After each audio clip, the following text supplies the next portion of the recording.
And we're pleased to be joined by one of my favorite Tigers in the last decade or so, Placido Polanco. Paulie, welcome back to the Motor City. You look like, now the Tigers have a pretty good second baseman right now, but you look like you could still play at this point, man. What have you been up to? Thank you, Mario. Thank you for having me. Again, happy to be back here in Detroit. I'm basically being a dad 24/7 now. Nice. It's a pretty tough job. Yes.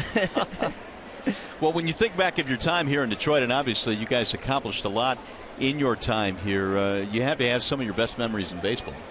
Yes, without a doubt. I mean, that 2006 year was special. And when we beat the Yankees here, we swept the A's, Maglio hitting the home run, and we really had a special group that year. What was your favorite memory when you were here in Detroit? That year, Kirk, I would say the 2006, beating the Yankees here, you know, it was really special, and going to the World Series.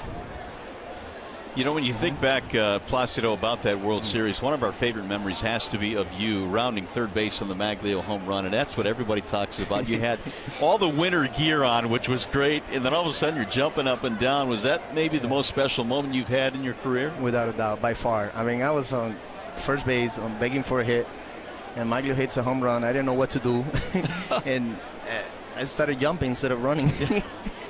But it was fun. It was very fun, and again, we had a nice group of guys that year. So did you enjoy the cold weather here? Yeah. Yeah. I mean, not right on this you do, don't you? Yeah. This is perfect now. Well, here's that home run that Maglio hits, and here comes Placido. Yeah. Well, what a special moment here in Detroit. Yeah. And, of course, the teammates waiting for you. Now, Paul, you joined this team in 2005, and the team in just a couple of years before that had lost 119 games. Mm-hmm. Did you have a feeling the very next year you had a shot to go to the World Series?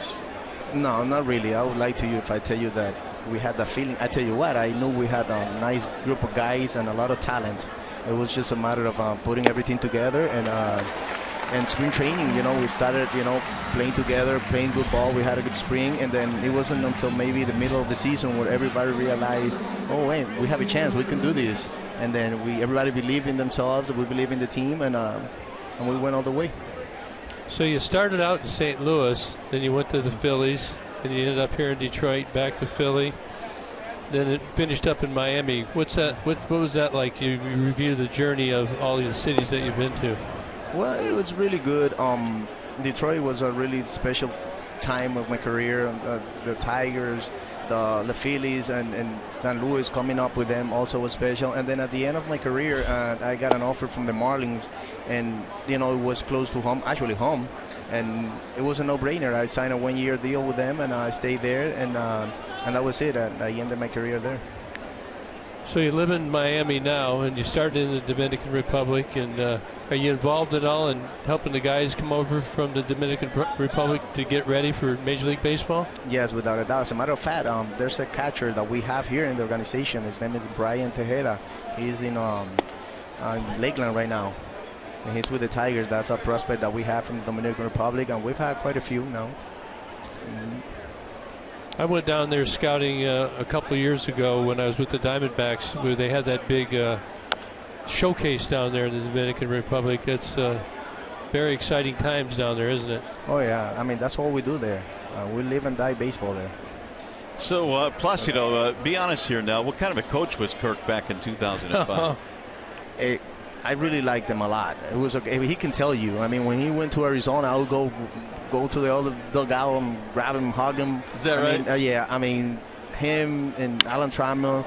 I always say it. I mention them. I mean, if you're willing to learn, I was lucky in my career that I played for all these people, you know, that know about the game, you know, have a lot of knowledge. And again, I mean, look at, we treat each other now still, you know. Yeah, no, I got moved to hitting coach halfway through that year in 2005, so we spent a lot of time down in the cage. Oh, yeah, of course. He could put the bat on the ball, I'll tell you that. He had me ducking behind the screen. Well, that he did, and when you start to total up all the things you've accomplished, Placido, we look at a lot of the offensive numbers you've put up, but here in Detroit, one of the things you were known for as well was your defense, and it seemed like you took a lot of pride in the way you handled your position. Without a doubt, because I had a very very early in my career, I learned that you can win a lot of games by playing good defense, and I would take a lot of practice. You can be a good hitting team, but you're not going to hit every day.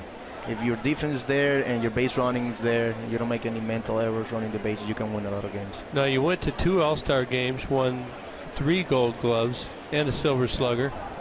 What, out of all the awards and everything, how does the All-Star game stand out to you? What do you remember about that? Well, the All-Star game, it was really special. I couldn't play in one of them because I was hurt. The one in the American League I started, and it was special. I had, Jeter. I played with Jeter, Alex Rodriguez, me at second base. I started Podge. So we had a very nice group, so it was really special. But out of all these things, I would say the Gold Glove at third base was really special for me because when I moved from second base to third base, I mean, not a lot of people believe I could do it, and I won a Gold Glove there, and that really meant a lot to me. So moving to the other side of the diamond, that's people to just think about it. You're seeing it come off on the right side of the diamond. Now you're over to the left side of the diamond. What kind of adjustments do you have to make there? Well, less time to react, and nothing. You gotta treat that position basically like a goalie, like right and left. You can really charge like you do in second base or shortstop. But I played third base in college 1 year, and with St. Louis Cardinals I played 1 year also. So that kind of I had the base there. Lonnie Chisenhall, the batter here, with runners at first and third, and the Indians trying to add to their 2-0 lead. We're chatting with Placido Polanco, who's back in town because the Tigers this year periodically are honoring the guys from the 2006 10th anniversary of that 06 team that went to the World Series. And Paulie, when I look back at that team in covering that ball club, it seemed like as the summer went on, you guys were playing better and better baseball, but there was still a feeling among the media and maybe the fans that you guys weren't getting enough respect around the league. Everybody thought, the Tigers are a cute story here, but eventually, they'll fall away, and that never happened. Did you feel that?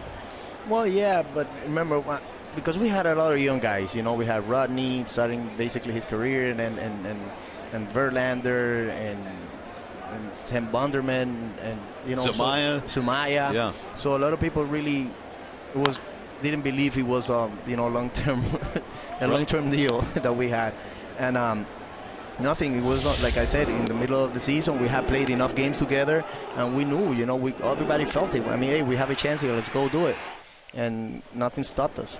We just kept going, and but the fact that we really care about each other, we had a really good chemistry. I think that was huge, and the support that we got from the fans, it was huge, tremendous. So all those together, really helped. Well, that's going to get by Moya, and it's going to roll all the way to the wall. 1 run will score, and maybe 2. Here comes Uribe rounding third. He will score, and all the way to third base goes Lonnie Chisenhall, and the Indians now have a 4-0 lead. That's a light ball right there. Moya got over there in position. Ball got in the lights, and he never saw it. Well, Placido, one more before we let you go. You touched on the fans here, and certainly it was electric during the postseason, but even during the regular season, the crowds were large here at Comerica Park. And how much did you feed off the fans here in Detroit? A lot. I mean, still do. When I come here, I get all these like "we miss you" and all that. But like we play a lot of day games that year, and this was full. This was packed. And I've been on the other side where it's not fun to play when you have all these fans rooting for the home team, and we had that support, and they supported us all year, and we felt like we really had the need to do this here, and that's why when we won, we celebrated with them. We started popping champagne with the fans and everybody. Yeah. So you're throwing out the first pitch tomorrow, are you? I think I am. Well, you'll do a better job than I did. Did you bounce it? I bounced it, but it was such a bullet, nobody hardly even noticed it.